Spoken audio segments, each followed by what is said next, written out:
It's Hump Day, guys. You love Hump Day, don't you? Jabari, Mike, let's friggin' go. What do you say? Let's go. I'm ready. Oh, indeed. Yeah. It's a delay, man. Technical difficulty there. Hey, welcome to Last Minute Betting with the Sports Nuts.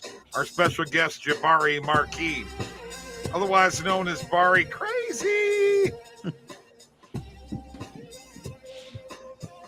On Twitter, that is. He's not really crazy. Hey, look, you got to understand this, folks. We got a promotion with PointsBet, all right? It's called 300 for 300. New signups for PointsBet, and there's a link below to sign up. There's two different links. Use the code Bob300 or Mike300. Bet $300 in the first 30 days, and you get $300 in free bets. 300 for 300. That's a hell of a promo, isn't it, Jabari? Isn't it, Mike? Let's go. And if you want the Fantasy Optimizer free for a month, email me, Bob at OddsJam.com. All right? That's what we're doing. That's where we're at. Wow, who's this? Weapon X. Good afternoon to you as well. Thanks for tuning in. Welcome. Hit that subscribe button if you haven't already. Follow all three of us on Twitter. And, enjoy the ride because we're getting it started tonight. We've got Thursday night football tomorrow. We can kind of preview that here tonight a little bit and kind of dissect this matchup. Jabari, I want to ask you your biggest takeaways from week one for you. What did you see in week one that either you didn't expect to see or that you pretty well expected to see and, expect it to continue? For me, it was probably the weirdest week one I think I've ever seen. In my recent memory, I don't think we've had a week one that has been this weird, to be honest. We had a lot of teams that we were expecting to have a really good start of the season. Obviously, there's going to be some kinks you got to work out in the offense within the first week, but it was a really weird first week. You got Aaron Rodgers tears his Achilles, first game, first drive. Josh Allen, absolutely abysmal. They really let the Jets win that game. Patrick Mahomes loses. Tua goes for almost 500 yards. The Chargers just absolutely let them come back into that game and play. I don't know what happened. Tyreek Hill, he owns the Chargers. I don't know. That is just absolutely absurd. Then Tua almost throws for 500. Almost. Oh, yeah, but he got 215 out of Tyreek. Yeah, come on, man. Hey, let's not forget the fantastic performance by the highest paid player in all of pro football, and that would be Joe Burrow with his great 82-yard performance. It was it was a lot. It was a lot. It was definitely a lot. Even the Ravens as sometimes struggled. Lamar didn't have a good day throwing the ball at all. I think he threw for like 1 or 2 interceptions. Eagles not looking great. Yeah, the Eagles weren't looking great. They came out with the win. Exactly. Mac Jones came out and played fantastic, which I was very surprised by. I don't know. The Seahawks, Geno just did not look like last season's Geno. So we'll see. Like I said again, we were expecting to have an idea of somewhat what was going to happen. I can say from a betting perspective, it was about a break-even day for me, but it was very weird. It was a weird week one. A lot happened in week one that, in my eyes, should have never happened. Yeah, the one team, Jabari, that really had, they set records in the NFL in history. That very historic game for the New York Football Giants. Mm-hmm. Oh yeah. Have have you read this yet, Jabari? I have not. So hit me with it. Here we go. In NFL, Mike's getting tired of hearing this. In NFL history, no team has even lost 40-0 or worse, lost the sack battle 7-0 or worse, lost the turnover battle 3-0 or worse, had a field goal blocked and returned for a touchdown, and thrown a pick six in the same season. That all happened in the same game. That's kind of crazy. Did not know That is that. crazy. Yeah. But the games have, and I hope it doesn't turn into what it was about last year, 2 years ago, when the primetime games were absolutely atrocious. The primetime games, the Monday games, and the ones that were the only games on, they were absolutely garbage, and nobody wanted to watch. I think people were begging them to not put the Colts back on primetime TV because they were that bad. Yeah, I mean, this week was just, it was full of disappointments. I mean, I didn't think that Steelers game was even going to be close. I don't know why everybody thought it was going to be close. I didn't. Whatever. Same. Purdy absolutely put the smack down. McCaffrey did what he needed to do. Brandon Ayuk continuing where he left off. Yep. Really good. I knew I was going to hear about that. Well, yeah, you talked all the smack all week. Everybody was Steelers +7, Steelers +6.5. Got smacked. Just saying. I didn't think the game would be close, even in Pittsburgh. They're not ready. They're not ready. They're not ready. When they get there, they'll get there. But they're not ready this year. The Falcons, Panthers, both of those poverty franchises, they're still trying to figure out what's going on. Texans, CJ Stroud didn't really impress me as a Texans fan. Lamar definitely hurts me. There's been a lot of injuries just week one. J.K. Dobbins out for the season. Yeah. Aaron My Rodgers biggest done for the takeaway. season. My biggest takeaway from week one was this. Number one, we heard all week about how the 49ers were going to have, all kinds of issues with Pittsburgh. Mm-hmm. And San Fran did exactly what most people thought, that I think knew. They did what they were going to do, and we had to hear about it all week. And then another takeaway is a guy that I've been hearing about all offseason, how he's not proven nothing, Jordan Love. And this same guy next to me here, Bob, just isn't sold on Jordan Love, doesn't think he's a good quarterback, doesn't think he's going to make it. And here you have Jordan Love having a hell of a day and the 49ers pounding the Steelers. I mean, Bob, you've got to be feeling like, wow, I'm off to a bad start. Well, here's the thing, okay? Let me just put it to you this way. I went 2-0 in bets, so I didn't bet those games. Okay. Those were opinions, all right? I actually had the Jets +2. Thank you very much. You did not bet Pittsburgh, but yet you just ranted about them all week. And you didn't even bet them? No, Kia had me all fired up there, man. Oh, now you're gonna put it on Kia. This started with you. We're gonna talk about that on Friday. Ray, who's also a 49ers fan, was on the show Friday. I know. Remember that discussion? I mean, Bob. Yeah, you heard it all week.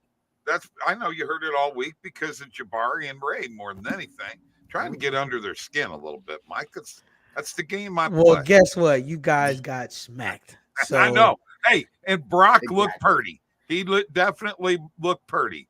He made a lot of really good decisions. And I was actually very surprised because coming into your sophomore year, that is your make or break year. If you don't have a good sophomore year for any player, running back, wide receiver, quarterback, it does not matter. If your sophomore year does not have some sort of upward trajectory and progression, your career is basically cooked at that point because you're either going to become a career backup or get jumped around from team to team. And it's crazy. I told somebody that theory a long time ago when Kyler Murray first came into the league. Right. And I've still yet to be not proven on that one. Even though he had, I guess he had an okay sophomore season, but he's about to become a starting quarterback somewhere else or a backup quarterback somewhere else. He said, so is this sports betting? Yes, it is. Yeah. We're recapping a little bit. We're getting ready to get into some bets and all that. Just recapping the week a little bit, talking.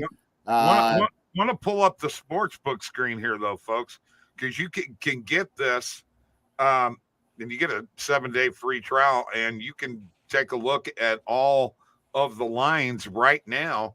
By the way, I was on Atlanta -3.5 too. Thank you very much.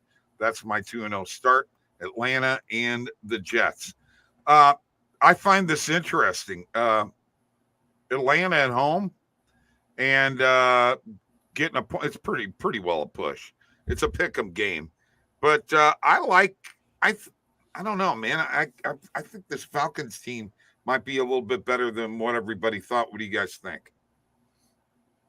Man, I think they're a good team, but I think Green Bay still has something to prove here. And I got to be honest with you. I mean, maybe it's an overreaction to week one, but I don't quite think it is, because I don't think anybody thought Green Bay. I mean, a lot of people didn't think they were even going to beat Chicago. So I'm back in the pack, I think, here in this game. Okay. And that's why it's important to talk about previous stuff that happened from my guy that made the sports betting comment. Yeah, because a lot of stuff has changed. You got to understand, Aaron Jones pulled his hammy in that game. Right. If they're without Aaron Jones, A.J. Dillon becomes the next back. So the man, yeah. And they're better as a running back tandem with both of them, right? Yeah, and they're going to stay healthier. So that is why it's important to talk about stuff that happened before you start putting money on stuff, because you can just blindly bet. But anyways, I'm betting the Packers. I don't think the Falcons beat them in Atlanta. So is there anything out here, like, for instance, you can get the Jets plus 9.5 at DraftKings and FanDuel. Is that something you guys would jump on, or do you think Dallas is just going to sweep New York? I mean, I think Dallas probably wins this game. But I mean, I think that there may be a 40-0 win for the Cowboys. Right. I think the Jets could still make this. I mean, remember, they did just play Buffalo. I know Allen was terrible. Buffalo's still an all-around good team. So I would like to think that with a full week to game plan now and have Wilson as your quarterback, and not just thrown out there like, he wasn't ready to come in. Now he's got a week to prepare. I do think the Jets could make this a closer game. I don't think Dallas is going to win 40-0 or again, Dallas is a great team. I like them a lot, but I do think the Jets can make this a closer game than maybe some people would think. I agree. I disagree.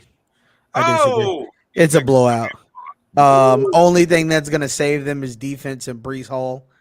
But Zach Wilson just has proven yet again that he's just not a quarterback.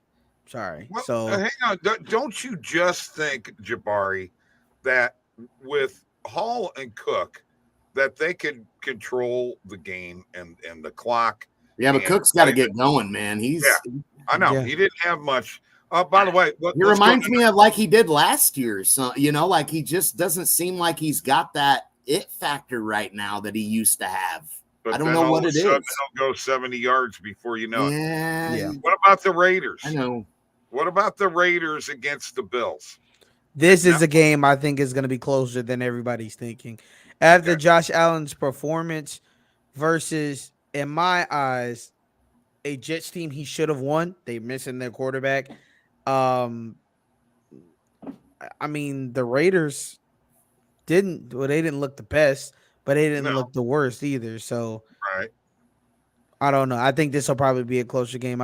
If I could find the Raiders plus 7.5, I might take it. This is a tough one for me because it feels like a really great week 2 overreaction, and that is Raiders won week 2, looked pretty good. Bills, Allen was horrible. They lost the game, and this line just makes me think, does it end up being the Bills in a blowout? But the Raiders aren't really a team I feel like can be blown out necessarily, because I think they're a respectable team. So this one's tough for me. I have no angle here right now. Okay. Thursday night football game. Vikings Eagles. Line is pretty well 6.5. This is a game that I think the Eagles kick their butt. Am I wrong or right? I feel like it. just because they didn't play the best against New England, and they're coming. I know they're coming off of a short week, so I feel like Philadelphia is going to be able to come out and beat Minnesota good enough. I just don't think Minnesota looks that good right now. I mean, a bad loss for them. The Eagles did smoke them last year, and I just think that defense for Philly may be too much. Jabari, there are 2 games out there, actually 3, if you take a look at it. Seahawks, Lions, Chiefs, Jaguars, and Ravens, Bengals. These are very, very interesting games. Does Seattle go 0-2? Do the Lions start off undefeated? I think they do. We'll have to see. It is this week will probably be one of the harder weeks to guess everything that's going on. Not only we're in week 2, but just odd matchups, like you said. You got the Giants, Cardinals. Cardinals almost won that game. You got the Commanders, Broncos, Dolphins, Patriots. There's a doubleheader on Monday night with the Saints, Panthers, Browns, Steelers. So who knows? I want to know about Kansas City and Cincinnati, mainly because these are 2 teams that are expected to possibly be in the AFC Championship game and Super Bowl aspirations. Do one of these teams start 0-2? If the Ravens go up 2 games ahead, they're going to be absolutely sitting pretty for a good portion of the season in my eyes, because I don't think their schedule is that extremely hard. After they play the Bengals, they play the Colts, they play the Browns, the Steelers. Those should be 3 gimme wins. And then Titans as well. After that, yeah. So they have an easy schedule and a really good chance to shoot for the number 1 spot in the conference to get maybe a bye. Yeah, I agree with that. That's because, I mean, like you said, looking down that schedule after Tennessee, Lions, okay, there's a tough one, but then you get the Cardinals, Seahawks, Browns, all 3. I mean, Baltimore. Seahawks are picked to win that or finish second in that division this year.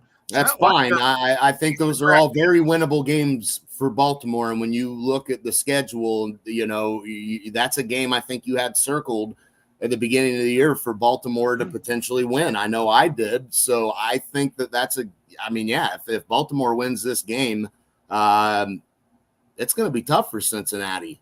And you guys are telling me that the Kia Steelers are going to be crap this year, right? They're probably going to finish last in the division. Okay, I want to make sure that I pass that along to your friend. Yeah, I'm afraid so. I'm taking it on the futures right now. So, I'm putting it on the futures that Baltimore's probably going to win that division. That does probably sound a little weird, but between them, the Browns, the Steelers, and the Bengals, I don't really see the Bengals haven't shown me yet. But they lost their number 1 running back. True. How do you figure they're going to win a division without Baltimore thrives upon the running game? They got a running back at quarterback. Mm-hmm. Yeah, but hold on. They thrive. Remember Ray Rice and how they played with him at running back. They need a running game to be effective, and not just the quarterback running, because that's not gonna work. They got to have a running back. You know what? I'm going to tell you right now. I think that might be a tighter division than what everybody thinks. Maybe the Browns aren't as bad as everybody thinks. The defense of the Browns, I think, is not as bad as everybody thinks. Right. Okay. I'm gonna be honest. I like this. What Jacob Trainer just said, trading for JT. I can see that happen as well because JT's out for 4 games. But they still got Gus Edwards, Justice Hill, and on top of that, the way Zay Flowers has progressed in the middle of that first game, he was making catches that it was giving me flashes of Hollywood Brown again. And then if OBJ can really get work back up, and then you add in Mark Andrews back into that whole fold, do they even really need to run the ball like they used to? He didn't really have any receivers back then. And that's why they had to run the ball so much. But you still got a running back at quarterback. He's still a great runner. You still want to protect him, obviously, but you still got Gus Edwards, not J.K. Dobbins, sorry, Gus Edwards, Justice Hill. And then you have Zay Flowers, who's budding to be your number one receiver, OBJ, and Mark Andrews when he comes back. So, okay. All right. You guys, I don't know. I'm not sure. Trade Dobbins for JT. Yeah, I don't think they're going to want Dobbins right now. He's on the shelf. All right, let's get to let's go make some picks. Let's put together a parlay that wins for a change. Let's get Last night, all 3 picks lost, Mike. We suck at this, you know that? were you betting baseball? Yeah. Jesus Christ, baseball, I'm telling you, is the bane of my existence. I do not like betting baseball. I swear. Well, you know what? It's part of the gig, man. You just got to do it, suck it up, and do it. Jabari, my baseball videos are up 82 units, so why would I not bet baseball? I mean, seriously. Why would I not bet baseball? I ain't going to do that in football. 82 units? Not a long enough season. That's betting, a couple of units, 1 unit at a time. I'm going to start it off here. And I'm going to go ahead and do what Mike likes to do and take the safe pick, and I'll take the Braves on the money line tonight. Strider had a terrible game last time against the Cardinals. He comes back strong tonight. I'm taking Strider on the Braves on the money line. By the way, WNBA playoffs start tonight too, guys. Yes, they do. So whoever wants to go next, let's make a pick that wins. I got one winner. You got us one winner. I'll go ahead and go next. Let's go ahead and jump into that Milwaukee-Miami game. Okay. And let's go ahead and just take the Brewers on the money line here. Really, really starting to play pretty good here. Milwaukee, not. I know that it doesn't seem like they do have a chance in the National League, and they probably truthfully don't. But I mean, I still think Milwaukee's a decent team. Okay. All right. Couple of safe money line picks, maybe. Jabari. Okay. You love baseball. Hate baseball. But I got my pick for the day. We're going to take the Padres and Dodgers game over the total amount of runs. Should be around 8. Each game that they've had, they've put up close to almost 20 runs. Or no, actually, one of them was 19. The other was 13, I believe. But I'm going to take the over 8. The way the Dodgers are hitting. Blake Snell is probably going to be on the mound today for them, for the Padres. But I'm still liking Dodgers at home for them to just come in and we'll take get that. some hits off. We'll take that, and we will bet. We'll give away $25, Mike. $25 giveaway. If you want to go back to the sportsbook screen or the fantasy optimizer, you can. I had a question. I promised the guy today that if he watched the show, even the replay, that I would ask you about your prize picks strategy. I talked you up a little bit here, Jabari. What is your actual strategy in betting prize picks or DFS platforms on a daily basis? So any DFS platform that I bet on, I got 2 main strategies, and it's good to be disciplined as you save yourself a lot of money, losing, or make yourself a lot of money winning. Now your most profitable things are going to be your 2-mans, less risk, 3 times the reward, usually more times than not. There is no insurance. However, what I do is I'll run a 6-man and then I'll run 2-man with my 2 best picks. So no matter which way I slice it, I'll either A, be getting my money back, or B, I'll be getting profit. When I say a 6-man, I run a 6-man. We'll pull some things off the fantasy optimizer when they are up, or you'll see, sheets will come out on my Twitter almost every NFL week. I'll have almost 6 to 8 of my, favorite picks for the week. I run those all in a 6-man. If that 6-man cashes, it's automatically 25 times you're already in profit. And then I run a 2-man. which covers the amount that I bet for the 6-man. So if I bet $5 on a 6-man, that turns into 125. Even at 2 times, it's still $10. Um, Same thing for a 2-man. I'll usually run about a quarter of a unit or half a unit there. That turns into half a unit or a whole unit there. So just depends on your unit sizing. Um, Obviously, be smart, and you definitely need to be shopping around for DFS lines. Every DFS is not the same. So sleeper, you can make live bets, great. Price picks, you can. When it comes to NFL, underdog, you can. So you can catch those live lines. You see somebody and you see they're ramping up like Brees Hall, right? Brees Hall on one rush, he ran for like 25 yards at first. We took him live. The second rush he had, he was already at like 102 yards. Yeah, Easy 83 cash. yard run. So at that point, it's really easy making those live bets. You just need to shop around and do your due diligence. But main thing is 6-man on prize picks, 2-man to cover whatever it is. Either way, you'll come out with profit and you'll be okay. I don't think you talked me up a little bit. Not to brag. Um, but I only started like betting October of last year.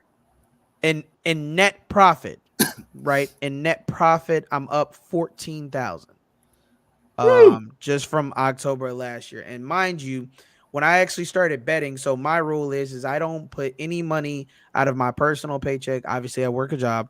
I don't put any money out of my personal paycheck in betting. When I started betting, I was door dashing, right? I made like $100 a week door dashing through that betting. That turned into 14,000. So you can do it. You can be profitable. You just need to make some rules for yourself and stick to them. There you go. There you go. That's good advice. And I love it. I love it. Mike, I'm sending that to you, but I'm not seeing it come through yet, so I'll send it again. That's usually what happens. I'm going to go ahead and share my screen. I want to get to the optimizer here real quick. It's a very interesting place. There was a play that popped up today that was like 86%, and then it went away. Mm-hmm. I mean, It's within probably an error. Yo, yeah, sure. Speaking But of which, I forgot to tell you guys. Fliff, we caught an error. We caught a hammer, and Fliff actually took their money back. There was a lot of people in the negative. They woke up like -$2,000, -3,000. Fliff actually made it a no action bet and took all their money back. And they did the same thing for me as well. So I had to bring my Fliff account out of the negative like a couple $100. Wow. Yeah. wow, holy cow! Yep. I don't like hearing that. Now, I got a question for you. All of a sudden, I'm seeing these combos popping up. Okay, Mm-hmm. and I bet them last night. They were hits plus runs plus RBIs last night. None of them hit. What do you think about these combos? Because now we're taking Etienne and Wright combination under 118.5 yards. We've got the links tonight. Combo between Caleb McBride and Diamond Miller under 26.5 points. What are your feelings on these? It depends on who they are. For the Brees Hall, I took a combo the other day with Brees Hall in it. Brees Hall Okay. covered that. So when it hits, it hits. But it just depends on who it is and their usage. For the WNBA ones, I've taken a couple of the 3 points made over, like 3-pointers made over. They've Right. hit. They've been pretty good. Usually for the under rushing yards combos, you want to be a little careful, especially in college, because if they're gonna start running the ball a lot, those yards rack up pretty quick, and they And only then need about 60 yards each. you got these strikeout combos too, Yeah. which I didn't hit on either one of them last night either. By the way, speaking of strikeouts, Max Scherzer's out for the season, guys, Yeah. and probably the postseason too. Not good. Texas has got to be bumming, man. They thought they had themselves a heck of a starting staff. But I'm looking at all these WNBA plays tonight, and if I'm on Price Picks for the first time, I'm going to be asking this question: which one of these should I take? Take the one that's got the best odds to hit. Is my personal opinion. You're gonna Okay. take the best ones that's gonna have the odds to hit because those are your best percentages to hit. You're never gonna know every bet. You're not gonna know if it hits or not. Otherwise, you'd be rich by now, right? Right. But Well, yeah, the confusing thing here is that you've got, Collier and McBride, Thomas and McBride. They've done these combinations. There's Bonner and Thomas. Now we got Bonner and Hayes.